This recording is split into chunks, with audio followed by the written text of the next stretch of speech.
Good evening and welcome to Poland Daily News. I'm Nicholas Richardson. An unmanned Iranian-made Shahed drone, which had been used continuously by Russia in the war in Ukraine, flew into Polish territory and was not shot down. The search for it has been going on since Monday. The object flew over Poland for 25 minutes. NATO commented on the dangerous situation, calling it an irresponsible action by Moscow. We are in the third day of the search for a mysterious Russian aerial object that flew into Polish territory and was said to have fallen near Ruszczyna in the Komarów Osada municipality of Lubelskie. According to preliminary findings, it may be a Shahed-type drone, which the Russian aggressor is using to conduct military operations in Ukraine. This is a long-range, single-use missile, which is equipped with a fragmentation and a demolition warhead. It is known that if this warhead falls to the ground, or the whole drone falls to the ground, it explodes, and there is destruction of some small space on the ground, where probably 50 to 60 kilometers from the explosion, there may still be shrapnel. According to the Armed Forces Operational Command, the object was visible on 3 radars. The pilots of the F-16s that were picked up for action also saw the object on their systems. On the other hand, they were unable to follow it due to speed differences. In this case, combat helicopters would work well. The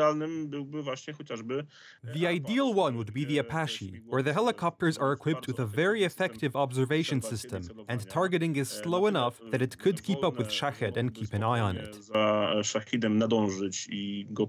Another case of foreign aerial objects appearing in the Polish sky. Last week alone, 3 objects with Russian language inscriptions were found. Since the beginning of the year, there have been 6 such incidents, including the discovery of 3 weather balloons in March that may have been spying devices. However, the ruling coalition has played down the seriousness of these incidents.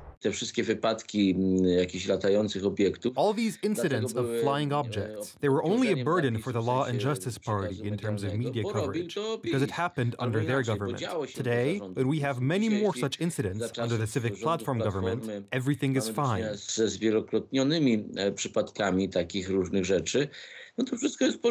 When the remnants of a Russian missile were discovered near Bydgoszcz last May, politicians from the then opposition staged a festival of attacks on the United Right government, demanding the resignation of the head of the defense ministry and the entire government. If such a missile hit a city the size of, say, Bydgoszcz, it would be wiped off the map. Taka rakieta uderzyła właśnie na przykład w Bydgoszcz. It can't be that when a Russian missile falls somewhere on Polish territory, everyone just reacts with apathy. W jakimkolwiek miejscu terytorium Polski. The missile could have been carrying nuclear weapons. It could have been a nuclear attack, and we didn't catch it.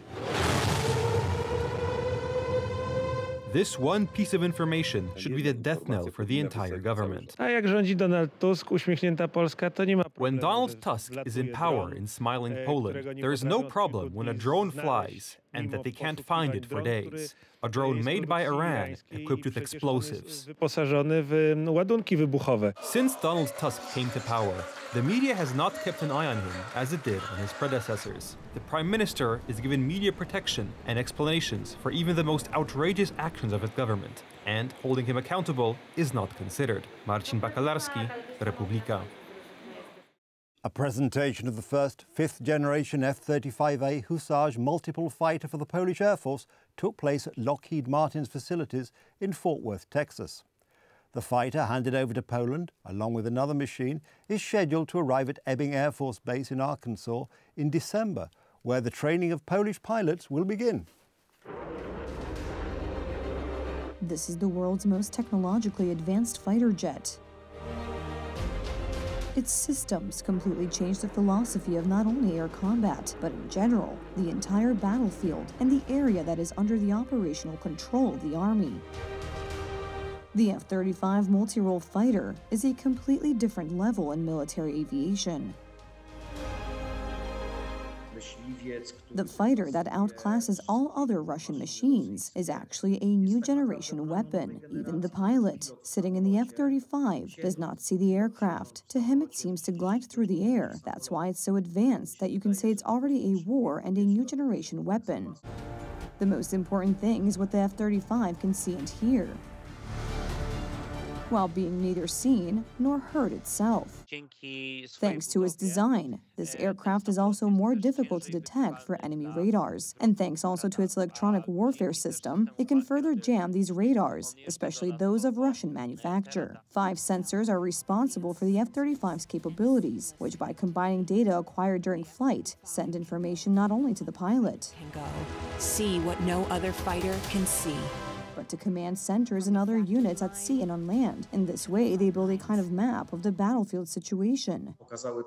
This has been shown by U.S. operations in the Middle East, that fighters on the modern battlefield do not just play the role of a carrier of missiles or explosives, but over the battlefield there are several levels of aerial reconnaissance, and such aircraft also serve for situational awareness of infantry or armored troops who are directly on the battlefield. The first combat missions of F-35 fighters were to take place just 6 years ago.